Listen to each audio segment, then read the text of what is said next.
Bismillahirrahmanirrahim. Alhamdulillahi rabbil alamin. Wassalatu wassalamu ala ashrafil anbiya'i wal mursalin sayyidina wa nabiyyina Muhammadinir raufir rahim. Subhanaka la ilma lana illa ma 'allamtana innaka antal alimul hakim wa tub 'alaina innaka antat tawwabur rahim. Rabbi shrah li sadri wa yassir li amri wahlul 'uqdatam min lisani yafqahu qawli, amma ba'd. Qala al-mu'allif rahimallahu ta'ala anhu wa nafa'na bihi wa bi 'ulumihi fid dharain amin. Ila an qala matikan. Takmir matikan ini. Qala alaihi salam, Nabi sallallahu alaihi wasallam bersabda, masakinu ahlin nar, para penduduk neraka, idza istaghatsu bil matori, jika mereka tadi itu meminta turun hujan, maka ketika itu turfa'u sahabatun sauda'u, diangkat di atas mereka itu awan yang berwarna hitam. Kalau di dunia, ketika kita berada di dunia, kemudian kalau kita melihat langit itu sudah hitam, pertanda akan turun hujan yang lebat, yang deras, nikmat dari Allah Subhanahu wa ta'ala. Orang neraka itu gitu. Kalau mereka tadi itu meminta kepada Allah untuk supaya turun hujan, maka oleh Allah diangkat di atas mereka tadi itu satu awan yang gelap, yang hitam. Nah, cuma bedanya kalau yang ada di dunia itu turunnya air, nikmat, bisa membuat kehidupan. Tapi kalau untuk penduduk neraka lain turunnya. Fayakuluna, ketika mereka melihat awan gelap di atas mereka, mereka mengatakan apa? Ini pengalaman di dunia. Dianggap akan turun hujan seperti di dunia. Mereka mengatakan apa? Al-ghaithu ja'a minar rahman. Itu apa ini? Hikayah. Wa i'rab hikayah itu. Al-ghaithu ja'a minar rahman, mendung datang dari Allah Subhanahu wa ta'ala. Maka ketika itu fatamturu alaihim, turun berjatuhan di atas mereka para penduduk neraka tadi itu. Jatuhnya itu hijaratum minnar. Yang jatuh itu bukan air, tapi yang jatuh itu adalah bebatuan dari neraka, bebatuan api yang jatuh. Taqa'u ala ru'usihim, yang mengenai kepada di atas kepala-kepala mereka, hatta takhruju, sehingga tsumma takhruju, kemudian bebatuan tadi itu akan keluar min adbarihim, dari bagian belakang mereka. Jadi kalau sudah meminta hujan diturunkan oleh Allah Subhanahu wa ta'ala, cuman hujannya itu berupa batu yang terbuat dari api, masuk dari kepalanya, keluar dari bagian belakang mereka. Na'udzubillah min dzalik. Ini kejadian sebetulnya pernah terjadi pada zaman Nabi, toh Pak.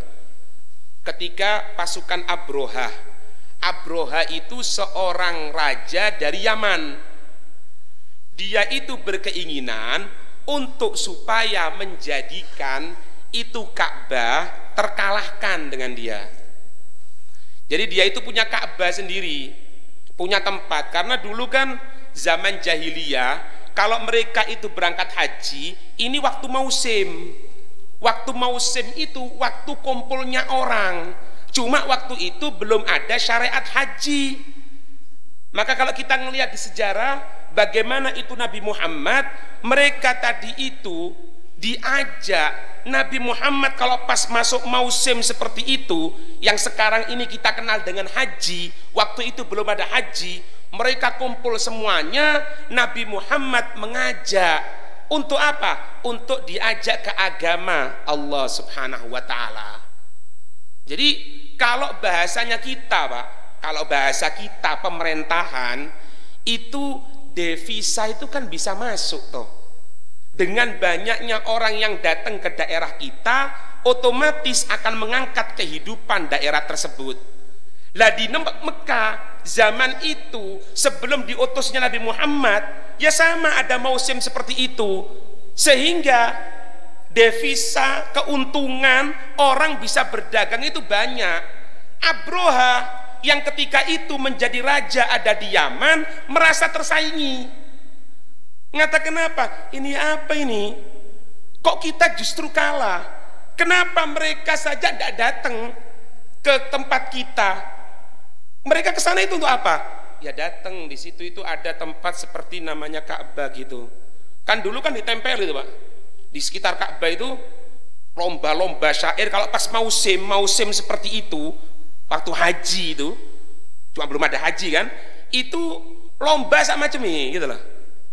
Lomba syair, lomba berkuda, lomba main pedang, lomba tombak, lomba ini. Jadi rame, Pak. Yang jualan juga banyak. Gitu. Ya sama. Semoga dijaga oleh Allah ya. Kalau pas pasaran sing dodolan wedhus ya ono. Sing buka bedak judi ya akeh. Iya apa ndak? Nah, ini polisi nih. Iya, sama sebetulnya. Ini zaman jahiliyah dulu itu ada, Pak. Disalahgunakan gitu. Nah, Abroha ngerasa tersaingi, tidak benar ini. Cara kayak gini, tidak benar. Terus siapa Tuan Raja? Sudahlah, bongkar aja itu. Kita buat Ka'bah di sini. Jadi diletakkan yang menang-menang puisi taruh di tembok-temboknya Ka'bah itu. Berarti 360 patung di sana. Ketika salah satu irhasatnya Nabi Muhammad, irhasat itu sebelum Nabi diangkat menjadi seorang Nabi. Kalau sudah diangkat menjadi Nabi itu namanya mukjizat. Sebelumnya irhasat. Kalau wali min auliyaillah namanya karomah.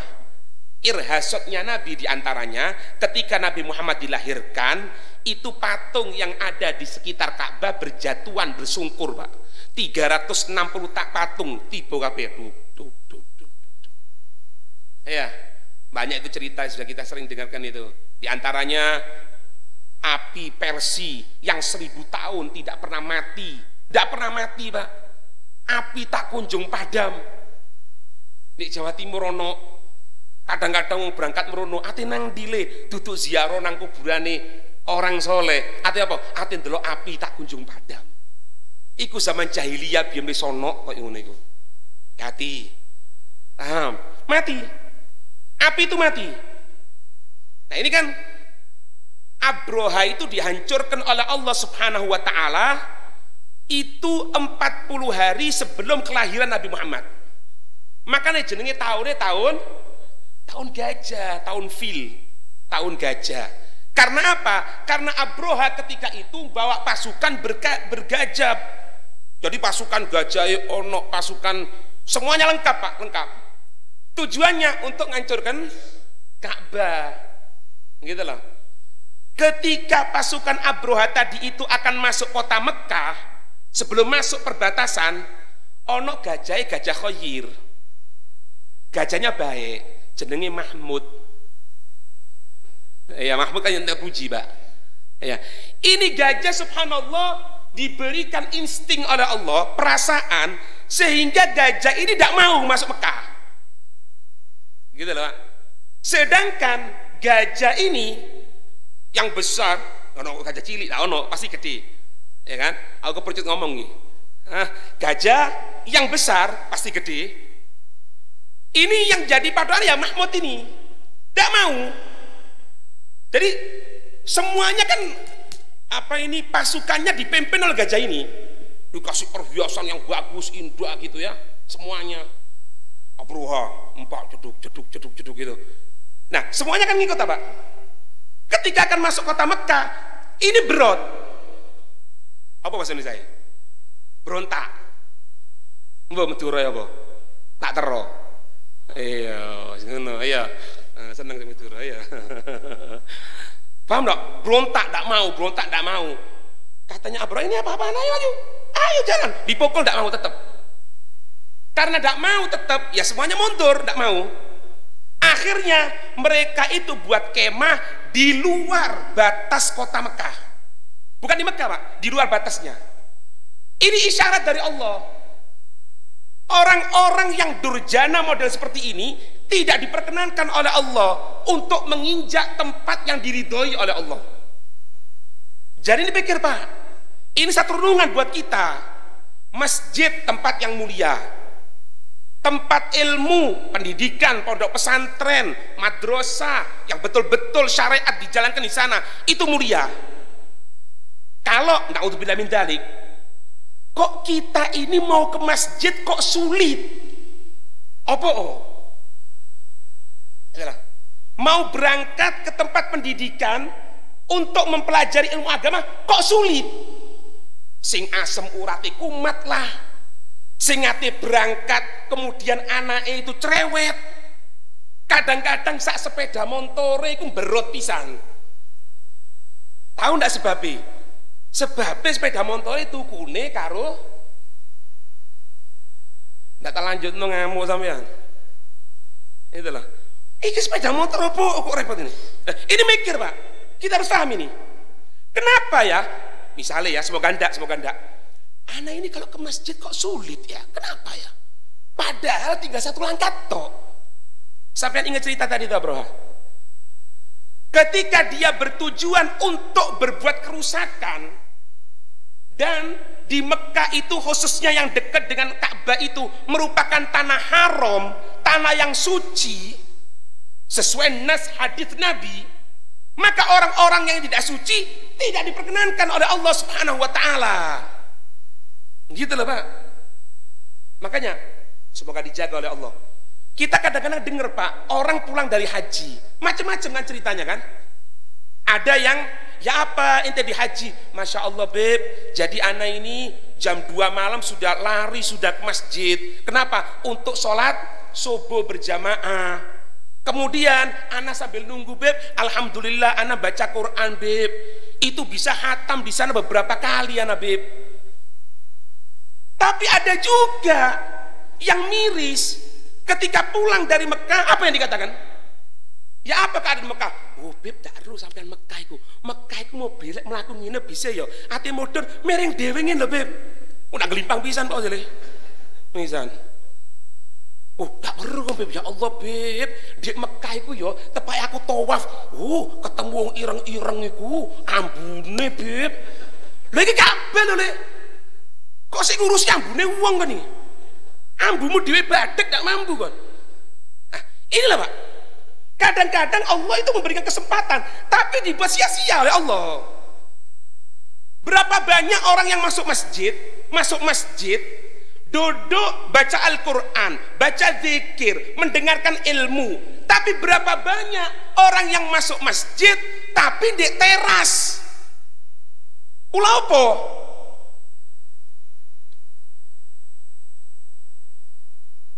Apa iki? Pulpen. Iya kan? Lan wis lek Jumat legi lho. Sing kene maca Quran, sing kono kopine ana, godang gorenge ana, undi-undine ana, lungguh seroncor, situk nyumpet pisan cekas. Wah. Kondak ruwet cerita iki ngomong iki. Ndek kene cerita ini, baca Quran, cerita adab neraka, ndek kono cerita bal-balan. Cerita maringi nanti pilihan bupati, kira-kira siapa pilihanmu ya? Bupati dibahas gini, tidak boleh bahas di sini nih, tidak boleh untuk politik sama sekali, untuk dunia tidak boleh sama sekali. Anak tersinggung nih, hah? Orang tersinggung nggak ngomong ini? Tersinggung nggak apa-apa. Baik ya. Apa yang terjadi? Ketika buat apa itu kemah banyak, otomatis bawa pasukan banyak pak, makanan boto, akhirnya kekurangan makanan.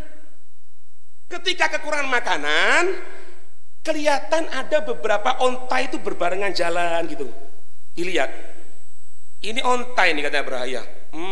Enak ini, tangkap aja ontanya, tangkap. Kita sembelih katanya. Ketika ditangkap itu onta, ada orang dari Mekah yang cerita, ternyata ontanya itu milik pamannya Nabi Sayyidina Abdul Muthalib.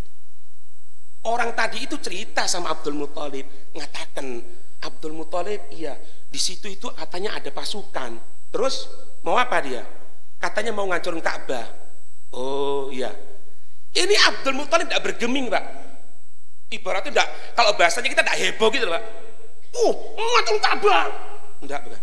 Oh, terus ini ontamu ini sekarang dipegang sama mereka mau disembelih. Loh, ontaku mau disembelih? Iya.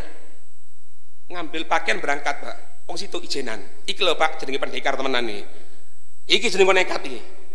Wong nekat itu kebak gembor tok pak. Tak pateni ngono yo nggoroi pak, ya percaya. Ini orang yang nekat ini, ngambil pakaian kebesaran, berangkat ke sana.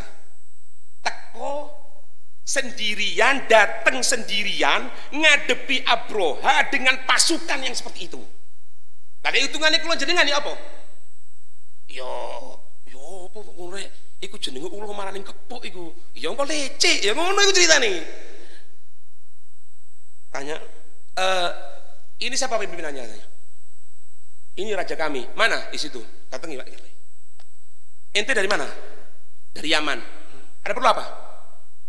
Mau ngancurin Ka'bah. Oh gitu. Terus ente kesini mau apa katanya? Gini katanya Abdul Muthalib. Kalau kamu mau menghancurkan Ka'bah, aku yang megang kuncinya Ka'bah. Aku yang megang. Karena turun temurun pak itu. Dulu itu turun temurun. Yang megang keturunan Rasulullah. Sampai nanti diberontak mereka tadi itu, dikudeta. Tuh, terakhir yang megang Syarif Hussein namanya. Dzurriyyatur Rasul itu, yang megang kuncinya dulu Dzurriyyatur Rasul. Cuma ketika itu ada berbarengan masalah politik sampai digulingkan. Mulai zaman dulu yang megang ya keturunannya Nabi, termasuk Abdul Muthalib, megang kuncinya juga. Katanya Abdul Muthalib, kalau ente mau menghancurkan ini Ka'bah, itu terserah. Karena Ka'bah ini ada yang punya, Allah. Jadi Abdul Muthalib ini pak, orang yang dikatakan bahwasanya beliau ini sudah beriman. Bahkan kakek-kakeknya Nabi semuanya sudah beriman kepada Allah.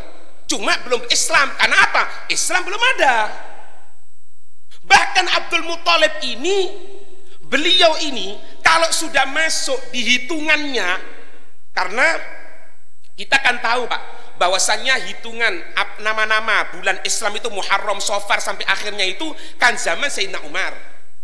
Tapi Sayyid Muhammad Al-Maliki dalam kitabnya Muhammadur Rasulullah, beliau mengatakan bahwasannya bukan Muhammad Rasulullah, satu kitab lupa itu beliau mengatakan bahwasannya yang menentukan itu kakeknya Rasulullah, Sayyidina Adnan, kakek di atasnya.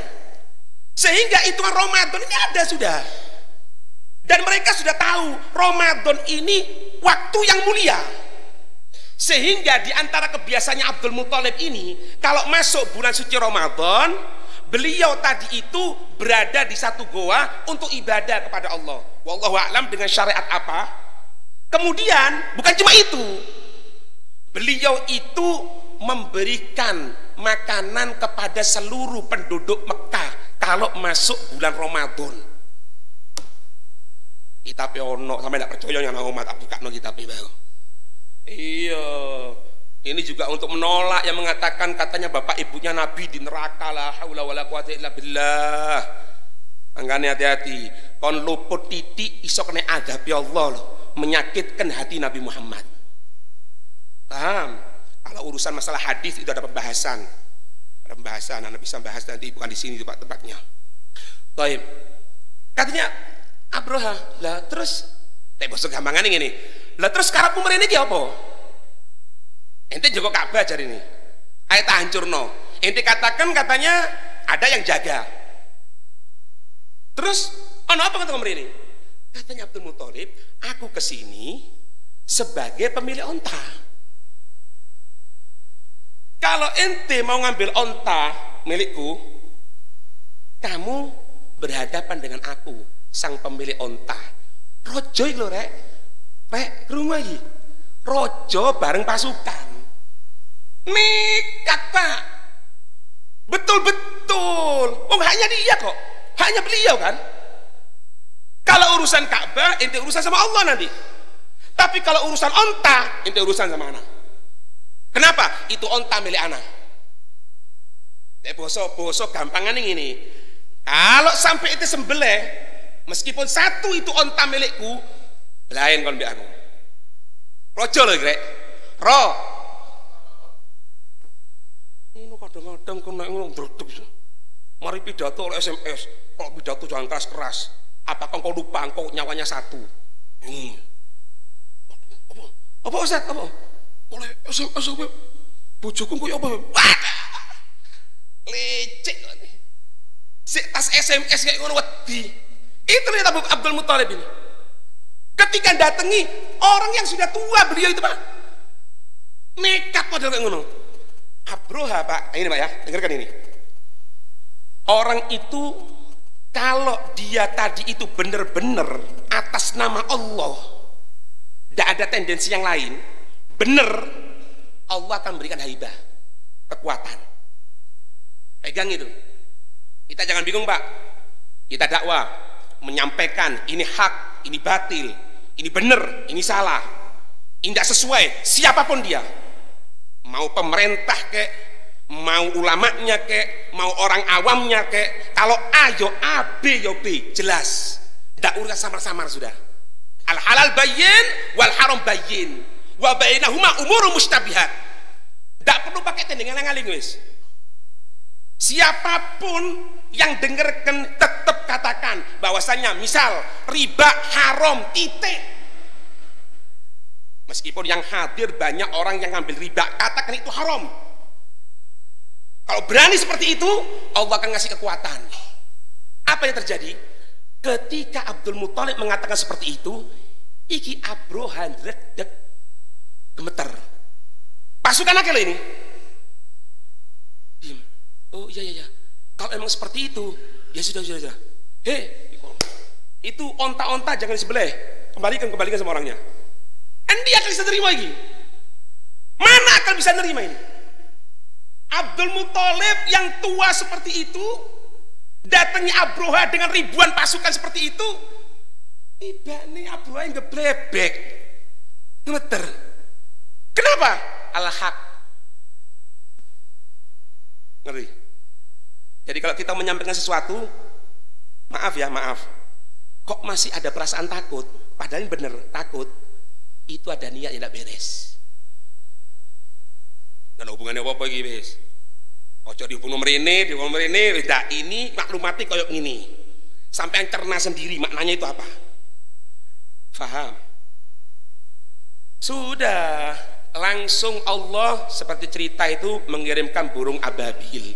Itu kejadiannya itu, Pak, di luar dari kota Mekah. Ada namanya Wadi Muhassar namanya. Makanya nanti semoga diberikan rezeki lancar Allah Subhanahu wa taala, ketetapan iman. Kalau kita orang berangkat haji, pas ngelewati Wadi Muhassar, itu sunnah untuk membelakangi gini. Jadi setiap tempat yang tempat itu Allah pernah murka di tempat itu, maka kita disunnahkan untuk tidak melihat tempat itu. Duduk tambah ditekoi. Tempat dimurkai oleh Allah ditekoi. Apalagi jargon-jargonnya orang kafir ditekoi. Dengan dalil apa? Rekreasi. Oh, kentang nih. Ora kentang nih. Ya toto ini. Mau apa rek Ustad? Mau kemana Ustad? Nggak, mau santri. Mau kemana?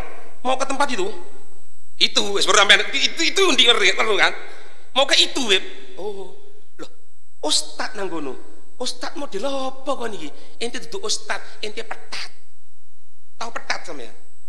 Lah umari hitan ya, ini mantas saya kawan. Paham tidak ini? Seperti ada orang misalnya berangkat ke Yordan, kemudian dikatakan di situ ada satu danau yang dinamakan Bahrul Mayyit, jenenge tok medeni Bahrul Mayyit, iya kan? Itu ada yang mengatakan bahwasanya di situ itu adalah tempat kaum Sodom yang dihancurkan oleh Allah Subhanahu wa taala. Sehingga sampai sekarang ini tidak ada yang bisa tenggelam di sana, Pak. Ngambang tok. Ada yang mengatakan karena kandungan garamnya terlalu tinggi. Kalau kita ngelihat pendapat bahwasannya itu adalah tempat kaum Sodom yang dihancurkan oleh Allah Subhanahu wa taala, maka kalau kita berangkat ke Yordan, datang ke sana, hukumnya makruh. Kenapa? Karena tempat itu tempat yang Allah pernah murka. Sama kejadian Ababil ini. Ente lihat di pelajaran fikih. Kalau pas bahas masalah haji sama umroh, ketika melewati Wadi Muhassar, sunnah untuk membelakangi punggungnya. Karena apa? Itu tempat pernah dimurkai oleh Allah. Itu loh. Itu Ababil bawa batu dari api neraka, itu diletakkan di kepalanya gini, jatuh di kepalanya setiap pasukannya tadi itu, dan satu batu yang masuk, yang mengenai kepala tadi itu, langsung tubuhnya itu hancur, Pak. Kena batu, hancur, tidak tersisa sama sekali. Burungnya Ababil namanya, sambil bawa itu. Sampai sekarang ini Ka'bah katanya yang pernah dibangun oleh Abroha yang ingin menyaingi Ka'bah yang asli, itu sekarang ini ada di daerah Yaman menjadi tempat sampah.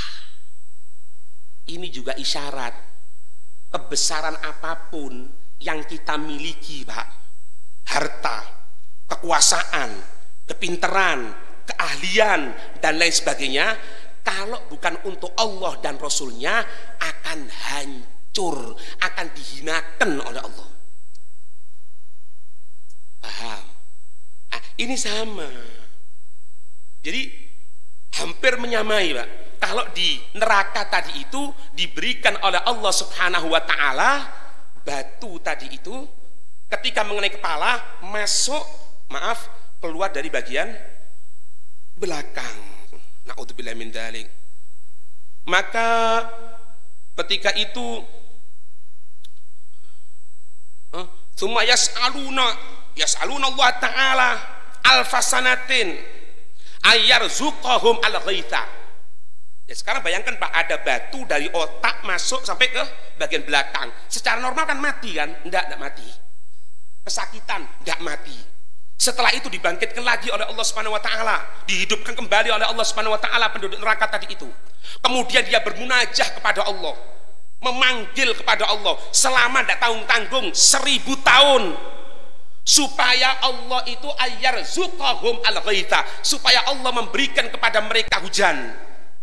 Maka fatat huru sahabatus sauda, maka ketika itu nampak satu awan yang hitam, fayaquluna, mereka mengatakan hada sahabul matar, ini adalah awan yang akan turun hujan. Katanya penduduk neraka, fatumtiru alaihim, berjatuhan kepada mereka hayatun, ular-ular, ka'amsali a'nakil ibili, itu ular besarnya seperti lehernya onta. Faman ladaghathu ladghatan la yadhabu anhu alamuha alfasana, siapa yang ular tadi itu menyengat kepada penduduk neraka tadi itu, tidak akan hilang sakitnya sengatan ular itu selama 1000 tahun. Ini makna firman Allah, wa hada makna qaulihi ta'ala zidnahum adzaban fawqal adzabi bima kanu yufsidun. Kami menambahi kepada mereka penduduk neraka tadi itu azab di atas azab, bimakanu yufsidun, dengan apa-apa yang mereka pernah berbuat kerusakan. Ya, atau dari beliau mengatakan bahwasannya atas dalil ayat ini, yaitu surat An-Nahl ayat 88, ini tingkat azab bagi penduduk neraka, orang-orang kafir itu berbeda-beda, tidak sama. Kemudian sebagaimana katanya beliau, orang mukmin mendapatkan nikmat itu di surga ya macem-macem. Ono di surga tingkat bawah, ada yang sedang, ada yang tingkat tinggi. Tapi sih mending di surga meskipun tingkat bawah daripada di neraka. Nah, kalau perasaan seperti itu, keinginan seperti itu, memang kebanyakan kulon jenengan kayak ngene, Pak. Ibaratnya apa sih ngomong ngene? Le, kok ndak sembayang, Le? Iya, mari sembayang. Maghrib, ya maru ya betul lah. Karo sapa jamaah? Ya ndak ijenan wis. Lho, cuk jamaah. Iya wis tak apa-apa, tanggoku ndak sembayang, aku sih untung sembayang. Loh, cuk Le, kon daripada engko disiksa karo Allah, engko di neraka apa di surga kan ing sore maneman lho Le. Misale ngono. Ndak apa-apa. Masih surga tingkat ing sor daripada neraka. Iki wong mentah, Pak. Iki mentah namanya. Repot, Itu banyak neraka. Masih di surga ngisor ndak apa-apa lah, wong di surga pasti itu ngisor. Keliru. Harusnya orang itu untuk agama itu ndak, anak kepingin di surga bareng sama Nabi, deket sama Nabi. Itu loh. Kalau ngomong-ngomong nikmat surga, Pak, yang paling besar itu yaitu nikmat ketika dia melihat zatnya Allah tanpa dibayangkan bagaimana itu melihat zatnya Allah. Nampak, Pak? Dan Allah memberikan macam-macam tingkatannya. Ada yang setahun sekali bisa ngelihat zatnya Allah, ada yang setiap 1 bulan, ada yang setiap mingguan. Kapan itu? Hari Jumat untuk ngelihat zatnya Allah. Ada yang pagi sore. Itu paling nikmatnya. Paling nikmatnya yang ada di sorga itu melihat zatnya Allah, Pak. Paling nikmatnya. Ada di antara mereka itu melihat zatnya Allah kapanpun mereka mau. Kapan mereka mau, ya, gitu loh, Pak.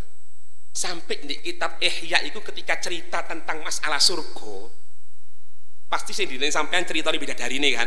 Aku potong-potong ini seneng bidadari, wes. Dikatakan gini, Pak. Dengarkan ya. Tolong sing turu melek dhisik.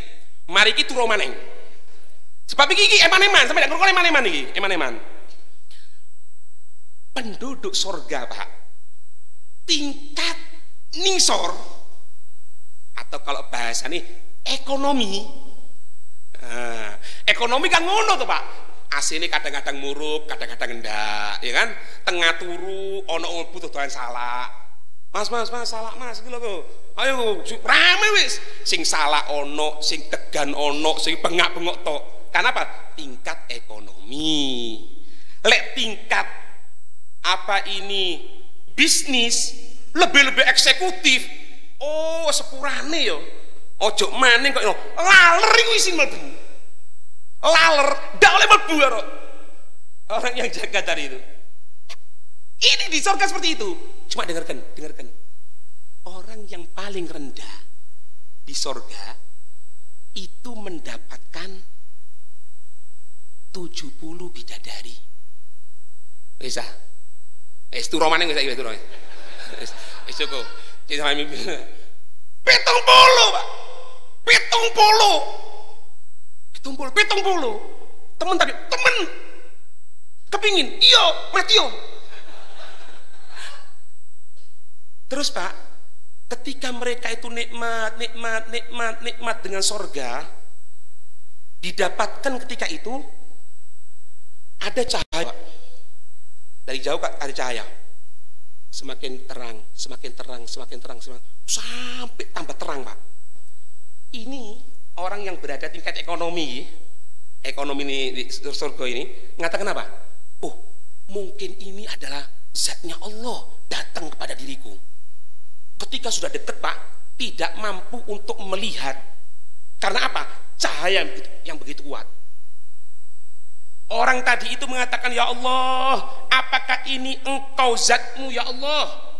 Maka dikatakan bukan. Itu adalah gambaran amal soleh yang engkau istiqomah.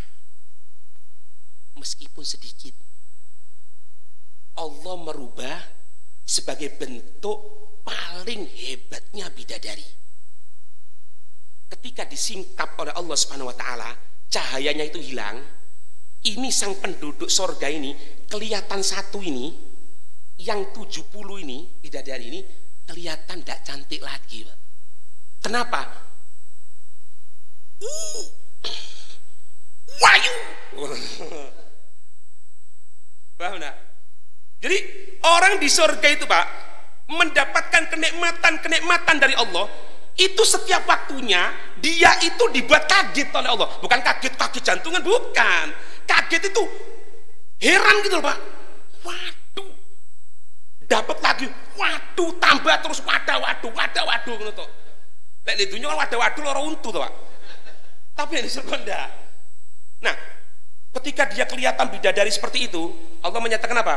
Apakah engkau ingin mendapatkan nikmat yang lebih besar dari itu? Iya ya Allah. Bala, iya ya Allah. Maka ketika itu Allah menampakkan zatnya kepada sang hamba tadi itu. Ketika sang hamba tanpa difikirkan, Pak, tanpa digambarkan, ketika sang makhluk tadi itu kelihatan Allah Subhanahu wa taala, itu kenikmatan surga hilang semuanya, terkalahkan dengan melihat zatnya Allah. Makanya paling besarnya nikmat di surga itu ketika dia bisa melihat kepada zatnya Allah. Nah, di antara makhluk itu ada yang diberikan oleh Allah Subhanahu wa taala, setiap kapan dia mau, dia bisa melihat kepada zatnya Allah Subhanahu wa taala. Allahumma ij'alna minhum. Ya, itu, Pak. Insyaallah masih di sini sudah ngimbang tadi, Pak, ya. Sudah cerita neraka, tak cerita di surga. Sebetulnya di sini masih ada ceritanya tentang apa ini orang penduduk surga di antaranya. Pakai bocoran titik sampean. Yo. Tolong yo. Si perhatikan di sini. Ya. Coba sampean udik ini gini. Mburi ini sampean ngene udik. Apa Beb? Lek jeru iki potongan di surga ndak iso modele. Loh, kok iso sih Beb? Kok ngono aja? Lah jane wong Jawa apa? Lek dicoki jeru berarti loman kan? Hah? Padahal, sampean sing ngomong lho, aku ngomong loman to ya. Sampean sing ngomong iku. Padahal insyaallah besok Anda bawakan ceritanya. Penduduk surga itu salah satu cirinya adalah loman. Suka memberi. Makanya Allah Haddad mengatakan apa? Allahumma ja'al dunia di tangan kami ya Allah. Jadikan dunia di tangan ya Allah. Jangan jadikan di kantong, ono selerekane ya Allah. Ono gemboke, ono pini. Waduh. Aku makanya cek gak seneng blas, Pak. Ono wong gawe klambi ono selerekane ngene. Ya Allah. Kok temen-temen iki. Tapi tidak sudah, nih tidak sudah. Siapa tahu mungkin bawa HP takut jatuh gitu ya, mungkin ya. Cuma koyo ndak enak blas ngono rek. Termasuk apa kode-kodenya apa, Pak? Pas Jumatan, pas apa ini kotak jalan, utang 1000. Ya Allah, masukkan ya Allah. Sesuai ceritanya Habib Umar tadi malam ya Allah. 70 bidadari ya Allah. Ya Allah lele. On 70 duit 1000 itu kondi. Tuku keropok oleh piro, Pak? Keropok sing gede ku 500 saiki. Oleh loro. Iku pas muat tok, Bus. Ana wong mari buka apa oleh alhamdulillah wareg wis apa keropok. Nah, ono. Itu termasuk. Jadi di antara bocorannya, Pak, penduduk surga itu di antaranya mereka itu jud, orang yang dermawan. Ada nanti ceritanya insyaallah ya. Insyaallah besok di musola Masjid Baitur Rahman, Masjid Baitur Rahman, Tukum, Mundur, insyaallah ya, besok. Semoga diberikan kesempatan oleh Allah, amin ya rabbal alamin. Afdhalu dzikri ba'da la ilaha illallah.